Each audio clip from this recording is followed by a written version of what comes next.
लड़ेंगे? कब तक लड़ेंगे? किस किस से लड़ेंगे? इस हालत में इसे परेशान करते हुए, इस पर दबाव डालते हुए, ये सब करते हुए आप लोगों को शर्म नहीं आती है?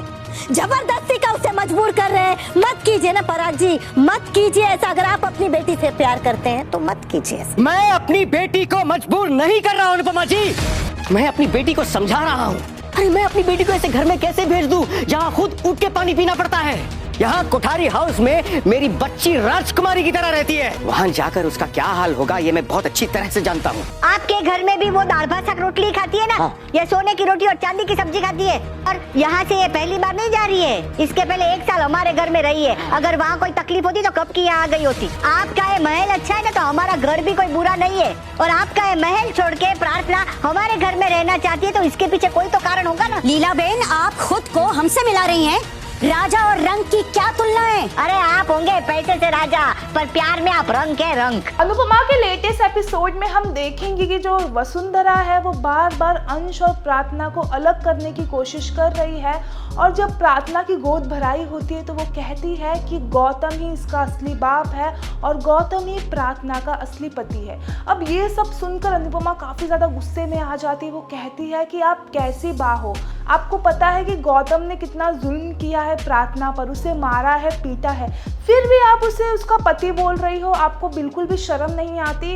अब जो गौतम है वो अनुपमा की बात सुनकर काफ़ी ज़्यादा गुस्से में आ जाता है। और हमने पहले भी देखा था कि अनुपमा ने जो गौतम को काफ़ी अच्छा सबक सिखाया था, उसे मारा था, पीटा था। अब जो गौतम है ये सब याद करता है, पर जो गौतम है वो भी जो है वो ठान लिया है कि जो प्रार्थना का बच्चा है वो उसका ही होगा।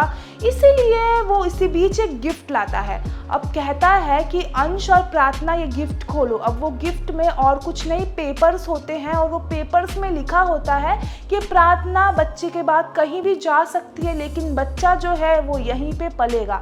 अब ये सब सुनकर अनुपमा काफ़ी ज़्यादा गुस्से में आ जाती है और प्रार्थना कहती है कि तुम्हें समझ में नहीं आता एक बात कि मैंने कह दिया कि इस बच्चे का बाप अंश रहेगा और मैंने डिसाइड कर लिया है कि इसी वक्त मैं शाह हाउस वापस जा रही हूँ अपने पति अंश के साथ। अब जो वसुंधरा है वो काफ़ी ज़्यादा गुस्से में आ जाती है। वो समझाती है प्रार्थना को कि भाई जो अंश है वो काफ़ी ज़्यादा गरीब है, वो तेरा ध्यान नहीं रख पाएगा, और गौतम जो है वो हाई क्लास के है, वो अमीर है और तेरे बच्चे को वो अच्छा परवरिश देंगे। अब जो हमारे अंश है वो काफ़ी ज़्यादा इमोशनल हो जाते हैं। वो कहते हैं कि क्या गरीब बच्चे, मिडिल क्लास जो पति होते हैं, क्या वो बच्चे पैदा नहीं कर सकते? और मैं अपने बच्चों का पूरा ध्यान रखूँगा। और हमने देखा है कि जो अमीर होते हैं उनके बच्चे को तो कोई आया या फिर कोई केयर करने वाली ही देखती रहती है, पर मैं अपने बच्चे का पूरा ध्यान रखूंगा।